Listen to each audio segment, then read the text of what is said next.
दर्शन के लिए हम आए थे, वो दर्शन हमें मिले। धर्म से जुड़ा जाए। पेड़ चला हुआ कुछ।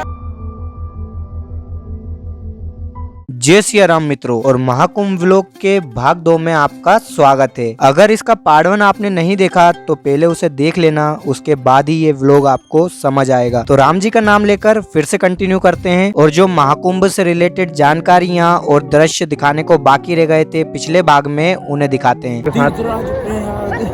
भाई अभी हो चुकी है सुबह, और सुबह की सबसे बड़ी जरूरत होती है चाय, और प्रयागराज की सबसे बेस्ट चाय हमें यहाँ पीने को मिली। ये जगह पांडाल से बस थोड़ी सी आगे है, और श्री रामदास जी के अखाड़े के बगल में ताजा चाय नाम से इनका टी का स्टॉल लगा हुआ है। और यहाँ पर चाय भी एकदम ताजा और प्यारी मिलती है। और यहाँ की फुल्की भी हमने ट्राई की थी, पर सच कहूँ तो यहाँ की फुल्की का टेस्ट एकदम बेकार है। और अगर आप महाकुंभ की ट्रिप बजट में कर रहे हो तो यहाँ का फास्ट फूड आप अवॉइड करना। अब यहाँ पे आपको आपकी जरूरत का हर एक सामान देखने को मिल जाएगा, बस हल्का सा रेट हाई रहेगा। तो अगर ये आपके बजट में बैठता है तो यहाँ से आप सामान भी खरीद सकते हो। फिलहाल प्रयागराज में हमारा दूसरा दिन है, और गंगा जी में हमारा दूसरा स्नान। घर वालों के मुँह से एक डायलॉग तो सुना होगा, जैसे अपन वो कहीं भी जाते थे, अपन पूछते थे ना कहाँ जा रहे हो, तो बोलते हैं गंगा जी जा रहे हैं।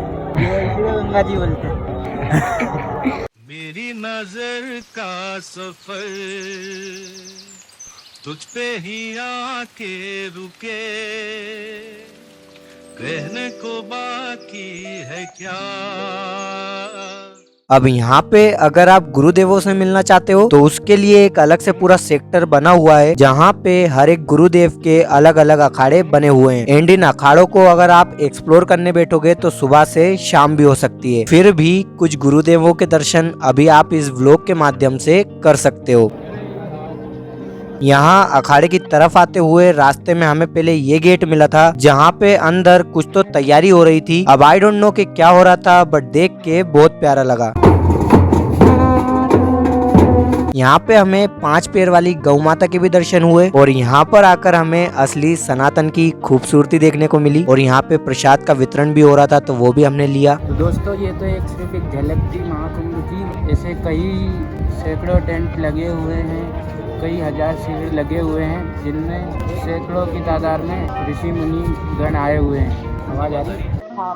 अब हम करने वाले हैं प्रयागराज के मंदिरों को एक्सप्लोर, पर उससे पहले इस ब्रिज के कुछ दृश्य आप देख लीजिए। अभी दिन है तो ब्रिज कुछ इतना खास दिख नहीं रहा है, पर रात में ये एक चमकते तारे की तरह दिखता है। और वो कहते हैं ना कि हीरे की असली परख अंधेरे में ही होती है। अब चलिए मंदिरों की तरफ चलते हैं, जो कि आपको संगम से कुछ 1-1.5 किलोमीटर पहले ही देखने को मिल जाएंगे। और यहाँ पे रास्तों में जगह जगह आपको फोन चार्ज करने के लिए भी एकदम फ्री व्यवस्था देखने को मिल जाएगी। तो हम भी यहाँ फोन चार्ज करते हैं और फिर चलते हैं मंदिर की तरफ। कहीं से तो जुगाड़ कर ली उनने। अब फोन चार्ज करने के बाद हम निकल जाते हैं मंदिर के लिए। क्या वे शाने। और प्रयागराज में अगर हमें संगम से भी ज्यादा भीड़ कहीं देखने को मिली तो वो इसी रास्ते पर थी। शायद सभी को ही मंदिर घूमना था बस, और फिर ये हुआ कि बालाजी का मंदिर ही बंद हो गया। और ये बंद है।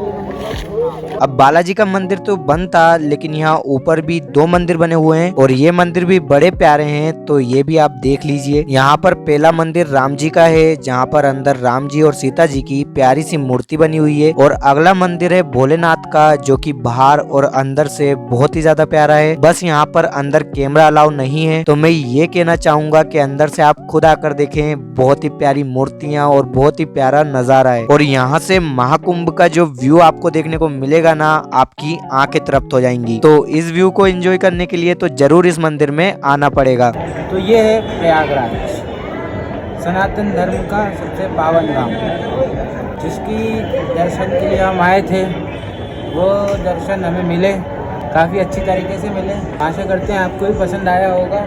हमारी कोशिश यही थी धर्म से जुड़ा जाए। इस मंदिर की प्राइवेसी हम से छेड़छाड़ नहीं करना चाह रहे। इसमें मूर्तियों की फोटो लेना अलाउ नहीं है, इस कारण हम इसकी फोटो नहीं दिखा सकते। अब पाँव को थोड़ा आगे बढ़ाते हैं साथी, क्योंकि जलते दिन को ढलना भी है और हमें और आगे अभी बढ़ना भी है। और इसी से याद आया, हमारी अगली मंजिल है यहाँ का मेला। तो चलिए मेले की तरफ बढ़ते हैं और मेले के दृश्य देखते हैं। साथ में बहुत ही प्यारा सनसेट हो रहा है, उसे भी देखते हैं। सफर सुहाने हैं जिंदगी की गाड़ी में, जो ना गुजारी गई वो जिंदगी गुजारी है। जो मैं कह भी ना सका हूँ वो तुमने सुन लिया है। अब मेले की बात करें तो यहाँ पर भी हाई रेट्स ही थे झूलों के, बाकी जगहों की तरह। तो हमने झूले तो नहीं झूले, लेकिन जो दृश्य हमने कैद किए थे वो अभी आप देख सकते हो। एंड में जैसा शुरू से कहता आ रहा हूँ कि अगर आप एक बजट के साथ आ रहे हो तो इन सारी चीजों को अवॉइड करना। और हाँ, आप यहाँ घूमने के हिसाब से जरूर आ सकते हो और घूम कर एंजॉय कर सकते हो, पर आना सिर्फ शाम को। अब इसी मेले के साथ प्रयागराज महाकुंभ का ये सफर हमारा समाप्त होता है और कुल 1000 के बजट में हमने प्रयागराज की 2 दिन की ये ट्रिप कंप्लीट की। एंड ये सब मुमकिन हो पाया है हमारे ऋतिक भाई की वजह से। बाकी आप बताओ, व्लॉग आपको पसंद आया है या नहीं? कैसन बा हमार भोजपुरी? कोई भी शिकायत हो तो कमेंट में जरूर बताना। बाकी चैनल को सब्सक्राइब कर देना। मैं अभी के लिए चलता हूँ, पर बहुत ही जल्द वापस मिलूंगा। तब तक के लिए जय श्री राम।